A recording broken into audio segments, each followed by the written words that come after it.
સુરેન્દ્રનગર જિલ્લામાં ભારે વરસાદ, તમામ તાલુકાને ગમરોડી નાખતા મેઘરાજા, સાતમ આઠમના મેળાને અસર.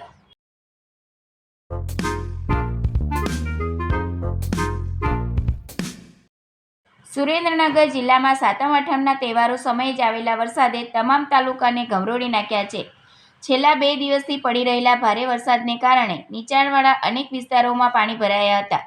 2 દિવસથી સતત પડી રહેલા વરસાદને કારણે જળાશયોમાં નવા નીર આવ્યા છે.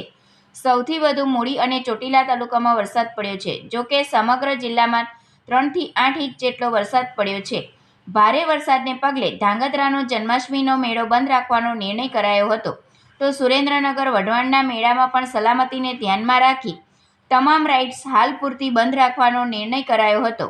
મૂળી તાલુકાના સરા ગામથી ધાંગધ્રા તરફ જતા રોડ ઉપર કારાપાણાની નદી 2 કાંઠે વહેતી થતાં પિકઅપ વાન લઈને જતા 2 યુવાનો ફસાયા હતા, જેમને રેસ્ક્યુ કરીને તંત્રએ સલામત બહાર કાઢ્યા હતા.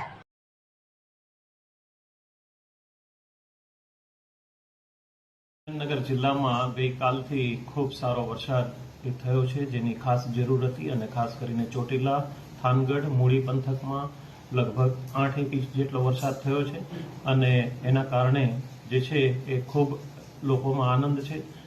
એવો કોઈ હજી સુધી કોઈ અનિચ્છનીય બનાવ બન્યો નથી. ધ્રાંગધ્રામાં પણ ખૂબ સારો વરસાદ પડ્યો અને આજરોજ સવારે એક પિકઅપ વાનમાં એક જે નાળું હતું એમાં 2 લોકો ફસાયેલા હતા, એમનું રેસ્ક્યુ પણ કરવામાં આવેલું છે. ખાસ કરીને જો મેળાની વાત કરીએ તો આજના દિવસે આપણે મેળો જે છે એ બંધ રાખવાનું નક્કી કર્યું છે. ખાસ કરીને તમામ મોટી રાઇડ્સ જે છે એને બંધ રાખવા સૂચના આપેલી છે.